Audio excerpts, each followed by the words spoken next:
selamat pagi pemirsa di Kota Medan, Riau, Palembang, dan daerah lain di Sumatera. Selama 30 menit ke depan kami akan mengabarkan informasi menarik dari wilayah Sumatera dan sekitarnya. Bersama saya Prima Alvernia, inilah kabar Sumatera.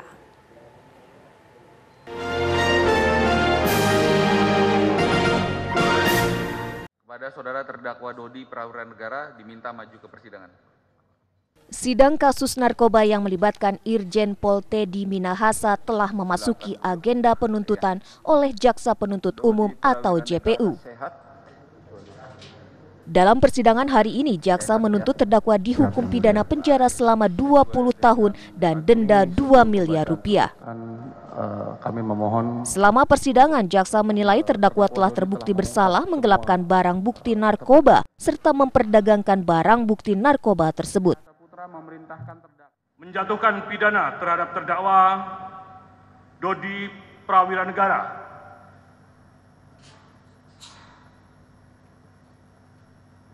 selama 20 tahun dan denda sebesar 2 miliar rupiah, subsidiar 6 bulan penjara dikurangi dengan masa penahanan yang telah dijalani oleh terdakwa dengan perintah terdakwa tetap ditahan.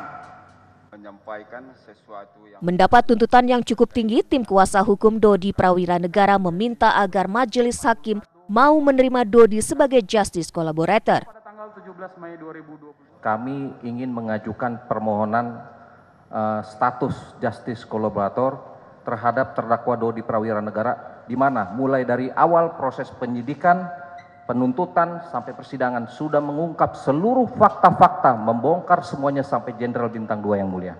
Kami mohon sesuai dengan prinsip keadilan dan mekanisme beracara, kami mohon kiranya permohonan ini dapat diterima di dalam persidangan ini sehingga masyarakat bisa melihat, mendengar bahwa kejujuran masih bisa dipertimbangkan dalam persidangan ini. Kami mohon, kami serahkan ke hadapan yang mulia. Terima kasih. Baik. Pada saudari terdakwa Linda Pujiastuti diminta maju ke persidangan. Sementara terdakwa lainnya yakni Linda Pujiastuti alias Anita Cepu dituntut dengan hukuman penjara 18 tahun dan denda 2 miliar rupiah. Alias Anita sehat. Silakan penuntut umum. Terima kasih yang mulia. Menjatuhkan pidana terhadap terdakwa Linda Pujiastuti alias Anita.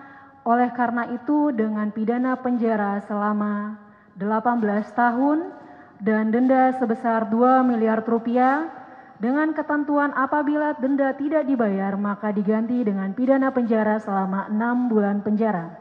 Ketiga, menetapkan lamanya masa penangkapan dan penahanan yang telah dijalani oleh terdakwa dikurangkan seluruhnya dari pidana yang dijatuhkan.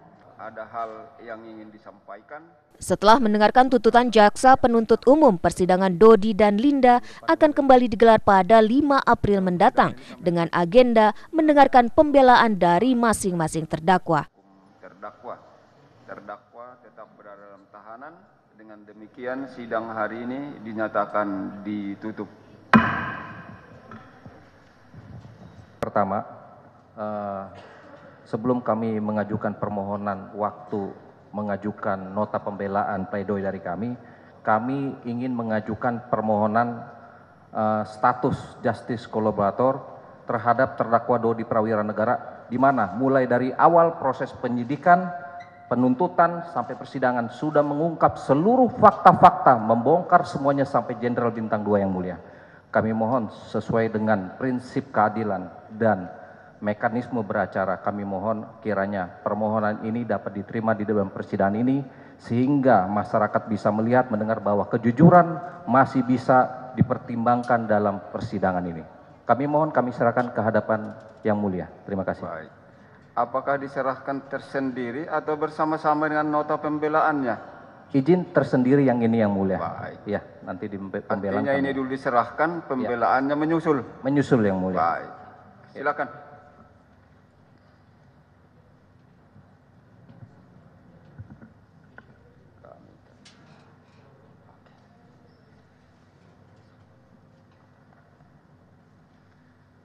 Bisa diberi juga penuntut umum. Baik. silakan duduk.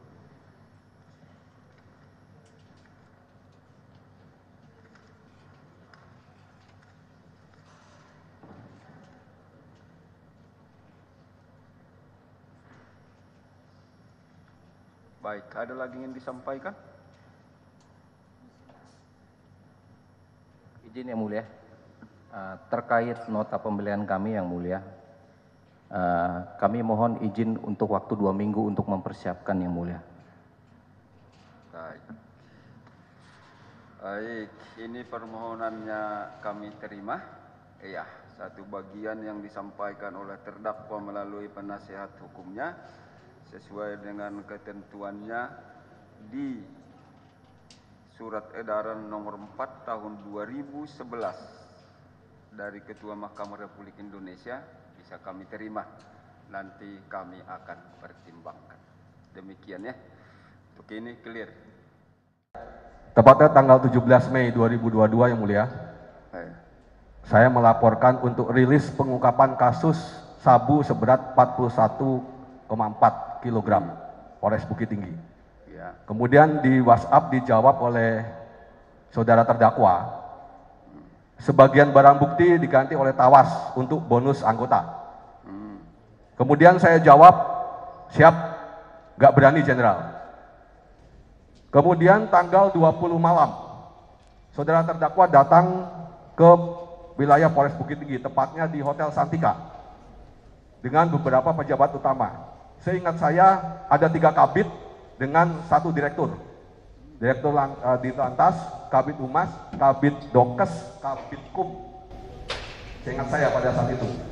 Makan malam jam 21.00, saya duduk satu meja, sebelah kanan saya ini adalah saudara terdakwa.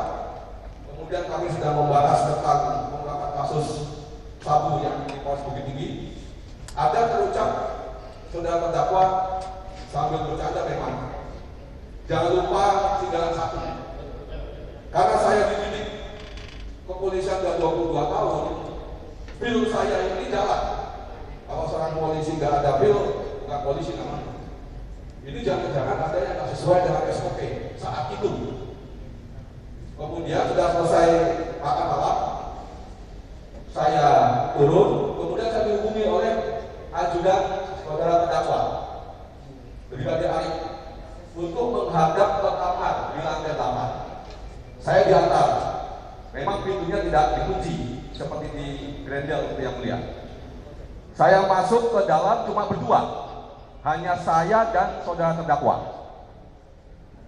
Kemudian saya menyampaikan siap perintah Jenderal. Disitulah saudara terdakwa bilang kepada saya, sisihkan 12 kg. Saya bilang, untuk apa Jenderal? Saya nggak berani. Alasannya untuk bonus anggota. Ini kebiasaan anggota ini kalau sudah ada BPI disisihkan ini diam-diam dan itu undercover. Kemudian saya bilang, siap Jenderal, kami upayakan. Tidak apa-apa yang mulia, saya di kamar itu. Kemudian saya keluar. Kemudian setelah saya keluar, saya turun bertemu dengan ajudan saudara terdakwa, tepatnya di depan mobil dinas Land Cruiser pada saat itu di lobi. Saya sampaikan pada Brigadir Arif, Bapak ini minta BB berapa kilo bro? Itu dijawab, aduh dan saya nggak tahu dan ya sudahlah, saya pulang ya.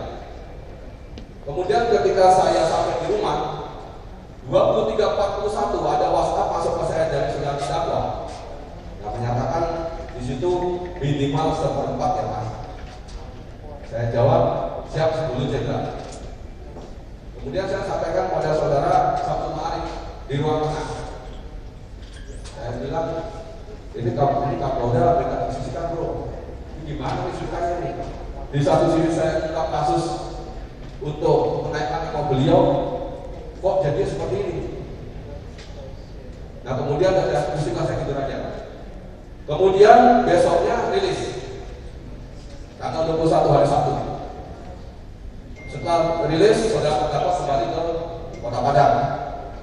Tanggal 23 Mei 2022, saya bersama Kasat Narkoba pada saat itu AKP Alexi dengan ajudan saya menuju ke Kejari Agam. menemui langsung Kajari Agam, Pak Rio Rizal dengan Kasih Hidup, waktu itu namanya Pak Henry. Langsung kami berempat bertemu di ruang kerja Kajari Agam. Pemirsa, kabar Sumatera akan segera kembali sesaat lagi.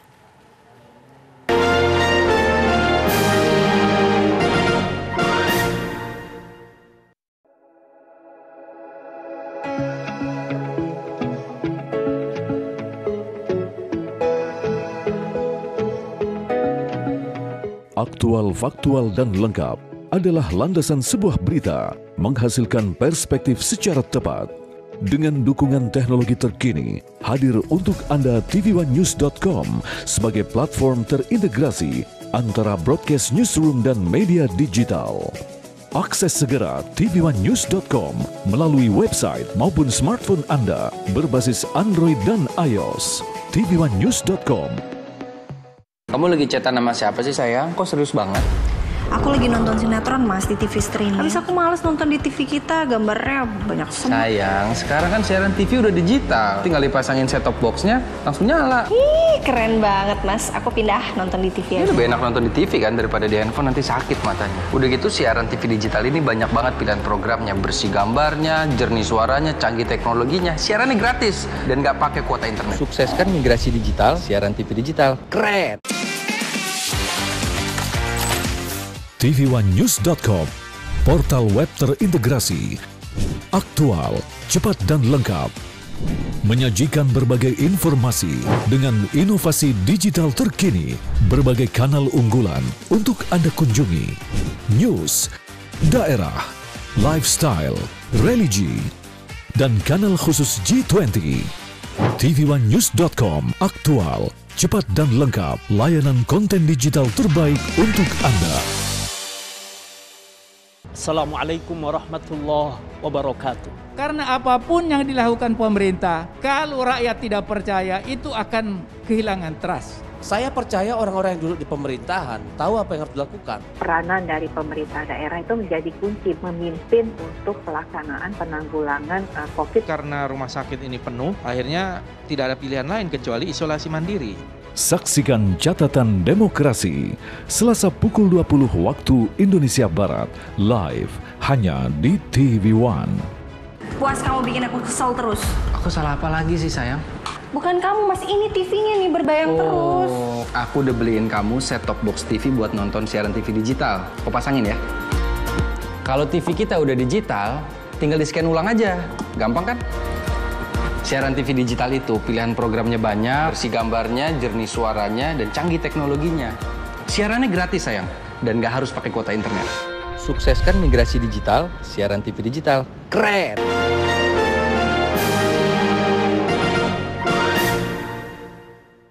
Jadi kan kita sudah tahu keputusan FIFA bahwa kita dicabut ketuan rumahan kita. Itu semua orang udah tahu. Nah, tinggal yang kita tunggu tindakan susulannya. Saya tentu berharap jangan sampai kita mendapatkan sanksi yang berat. 2015 kita sudah pernah mengalami itu. Dan sebenarnya waktu itu karena FIFA menganggap pemerintah intervensi kepada federasi. Kan itu ya, yang waktu itu. Sekarang ini lain. Berbeda.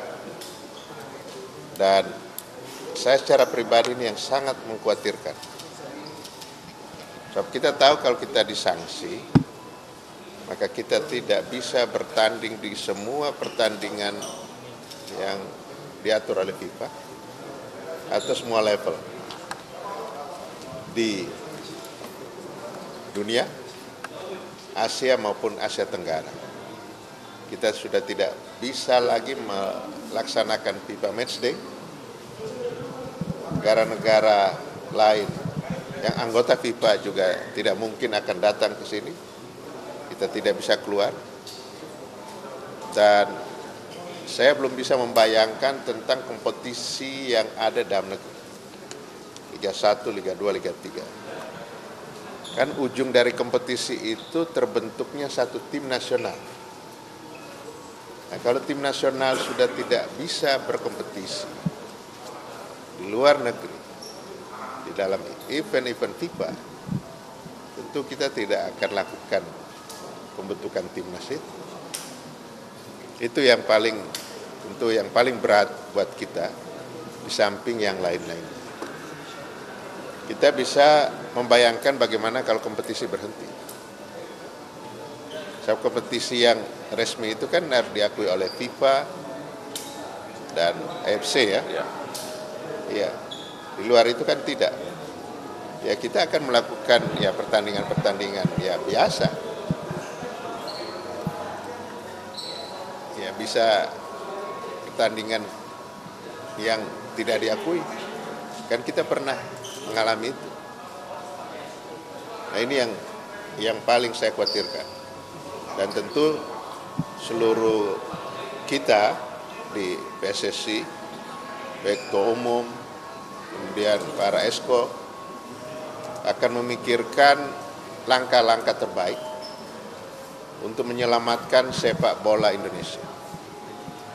Jadi kita ini sekarang sudah tidak berbicara lagi bagaimana Piala Dunia, tapi bagaimana menyelamatkan sepak bola Indonesia.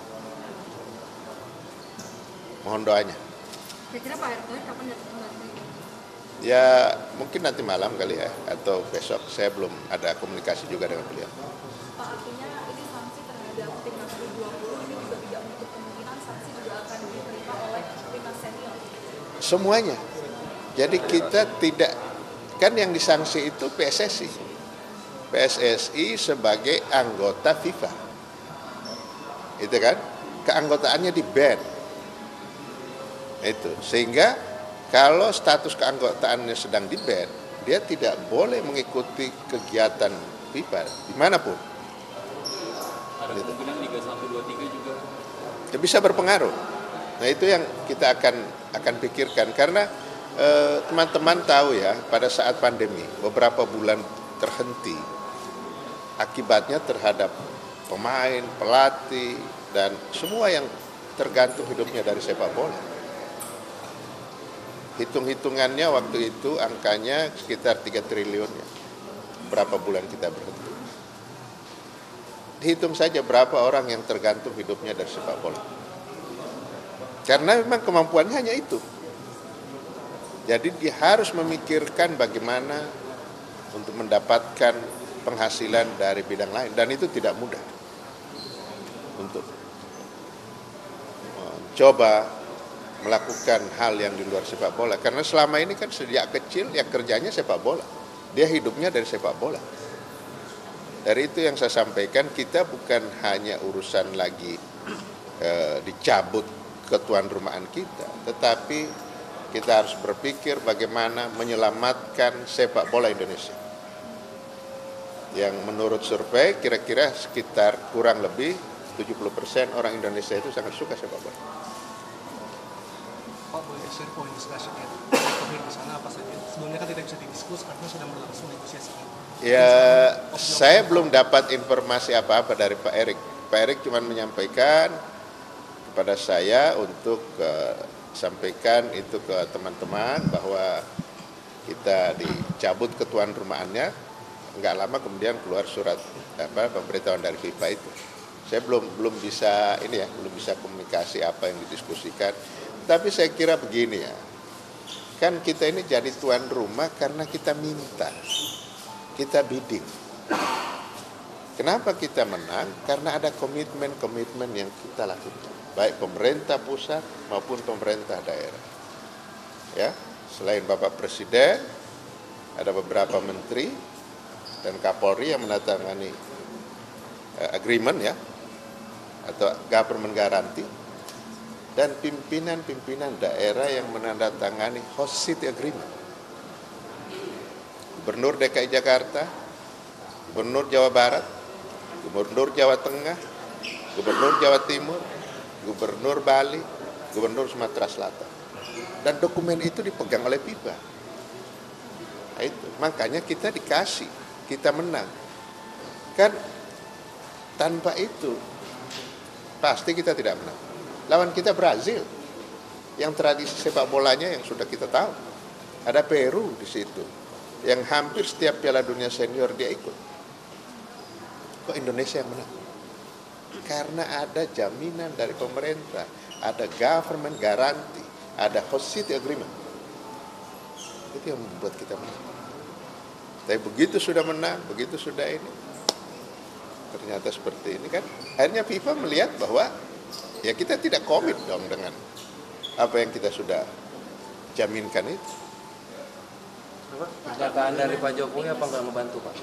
Jaminan di hari-hari terakhir sebelum hari bulan. Jadi gini, FIFA itu kan tetap menghargai Pak Presiden, percaya kan dalam suratnya itu ya, percaya kepada Pak Presiden, percaya kepada Ketua Umum, tetapi suasananya seperti itu. Ya kan?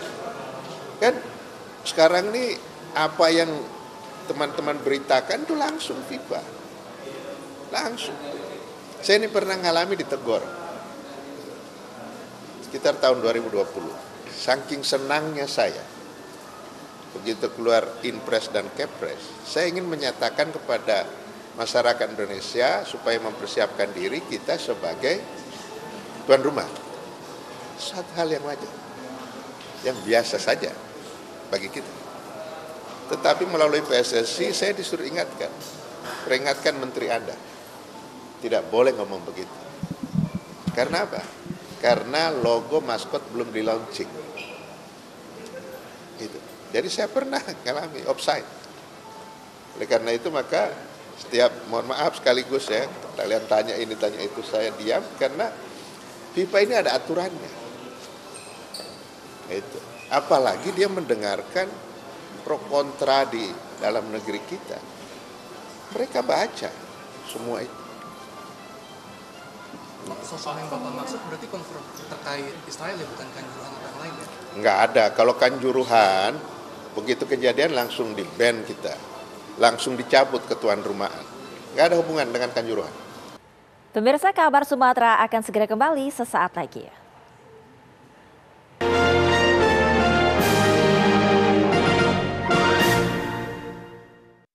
Menghadirkan informasi penting dan menarik. Kasus penularan varian Omikron di Jakarta Barat. Lembaga negara kita memastikan kesehatan terjaga di dunia yang mereka menawarkan melalui media sosial. Semua tersaji lengkap menemani waktu siang Anda.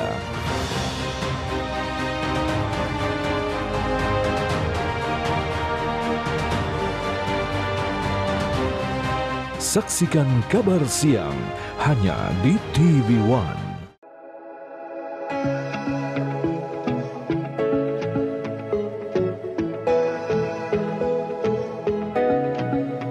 Aktual, faktual, dan lengkap adalah landasan sebuah berita menghasilkan perspektif secara tepat.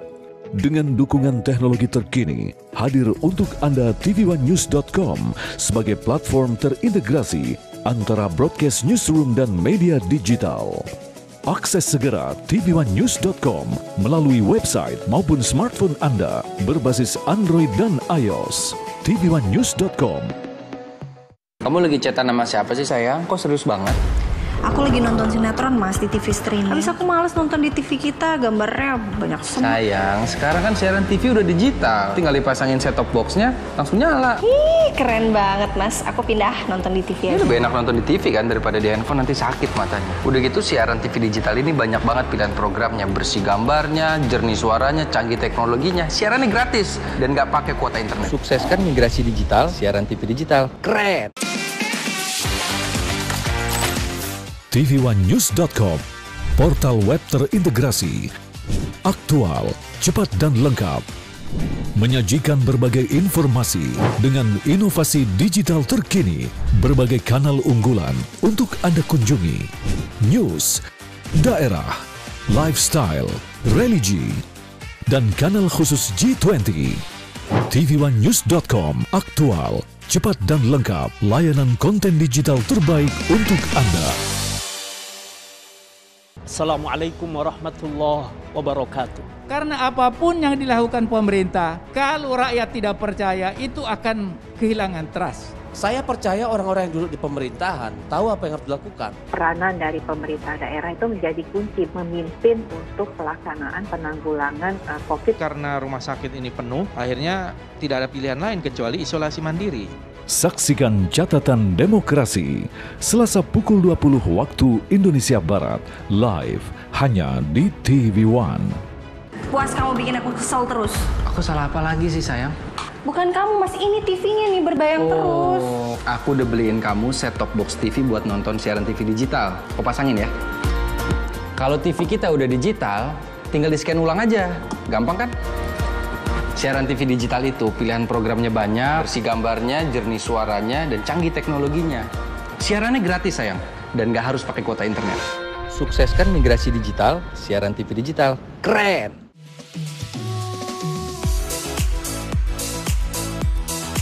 Agar tubuh menjadi sehat, diperlukan motivasi.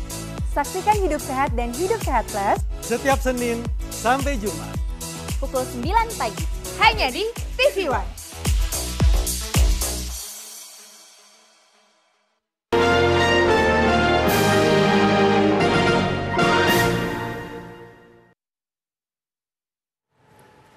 Kembali lagi di Kabar Sumatera, pemirsa, di Sumatera Utara ada salah satu menu favorit yang selalu menjadi incaran warga di bulan suci Ramadan. Apakah menu itu? Yaitu toge panyabungan, minuman segar khas Panyabungan Mandailing Natal, Sumatera Utara. Wah, sepertinya segar ya untuk berbuka puasa nanti.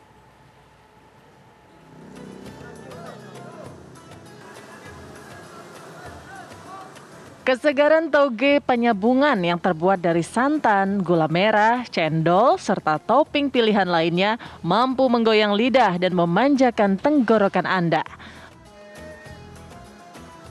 Rasanya yang manis dan menyegarkan ini membuat toge panyabungan juga dipercaya memiliki khasiat menghilangkan panas dalam dan menambah nafsu makan.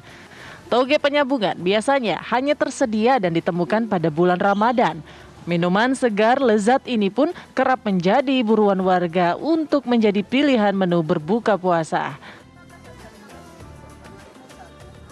Dari Medan, Sumatera Utara, Nofri Afandi, Hairil Arisandi, TV One mengabarkan. Sementara itu pengrajin kolang-kaling makanan berbuka puasa mulai kebanjiran pesanan sejak sebulan terakhir memulai produksi. Pengrajin di Desa Sukajawa, Kecamatan Bumi Ratu Nuban, Kabupaten Lampung Tengah telah memproduksi 7 ton buah kolang-kaling untuk memenuhi pasar di daerah Lampung.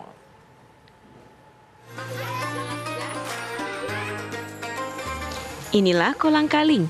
Buah dari pohon aren ini sangat digandrungi masyarakat saat bulan Ramadan. Selain rasanya yang enak, buah dengan tekstur kenyal berwarna putih ini ternyata mengandung banyak nutrisi seperti fosfor, zat besi, karbohidrat, dan kalsium yang tinggi dan tentunya sangat baik bagi kesehatan tubuh. Tidak heran jika kolang-kaling menjadi salah satu makanan primadona selama bulan puasa. Sejak sebulan terakhir, seorang perajin bernama Taufik ini telah memulai produksi buah kolang-kaling untuk memenuhi kebutuhan konsumen. Di tahun ini, permintaan buah kolang-kaling cukup tinggi. Sejak sebulan membuka produksi, Taufik telah memproduksi buah kolang-kaling sebanyak 7 ton untuk memenuhi pasar di daerah Lampung. 1 bulan ini udah hampir. 1 bulan ini kita sudah keluarin berapa? Sekitar 7 ton. Ya, terutama ini buahnya ini udah langka di daerah Lampung Barat itu. Karena lahan udah sempit, banyak yang dikontrak, terus lahan itu dibongkar. Jadi bahan baku semakin sulit ya Pak? Ya, semakin sulit. Taufik menjelaskan, kendala pengrajin kolang-kaling saat ini adalah berkurangnya bahan baku karena telah banyak alih fungsi pohon aren menjadi lahan pertanian. Dari Lampung Tengah, Lampung, Pujiansah, Edi Suprianto, TV One mengabarkan. Demikianlah pemirsa Kabar Sumatera, saya Prima Alvernia pamit, terima kasih dan sampai jumpa.